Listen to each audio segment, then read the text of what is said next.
ہم کہتے ہیں نہیں تجھے پتہ ہی نہیں میں کون ہوں.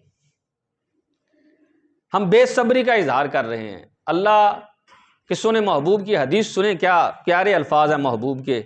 آقا کریم علیہ الصلوۃ والسلام ارشاد فرماتے ہیں کہ قیامت کا دن ہوگا،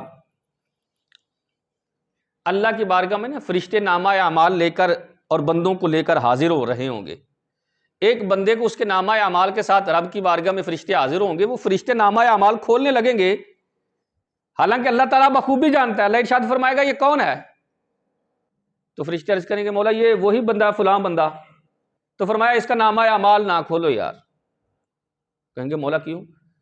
اللہ ارشاد فرمائے گا یار اسے دنیا میں بڑے میں نے دکھ کے اندر رکھا تھا، اس کی زندگی بڑی تنگ تھی، یہ تکلیفوں میں رہا، بیماریوں کے اندر رہا، دکھ اس نے سہ لیے اور صبر کیا، شکوہ شکایت نہیں کیا.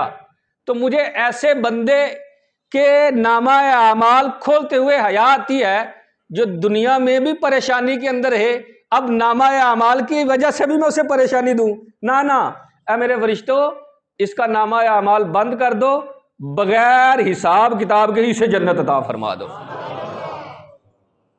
جس نے صبر کیا ہے. بلکہ کیا سونے لفظ ہیں یار میرے محبوب کے. فرمایا قیامت کے دن جب اللہ صبر کرنے والوں کو اجر عطا فرمائے گا نا، اس کے اوپر جو ثواب ملتا ہے، فرمایا بندہ یہ خواہش کرے گا کاش یار دنیا کے اندر مجھے کوئی سکھ ملا ہی نہ ہوتا، مجھے دکھ ہی ملتے، مجھے دکھ ہی دکھ ملتے، میں ان پر صبر کرتا اور آج مجھے بہترین میرا رب مجھے اجر عطا فرماتا.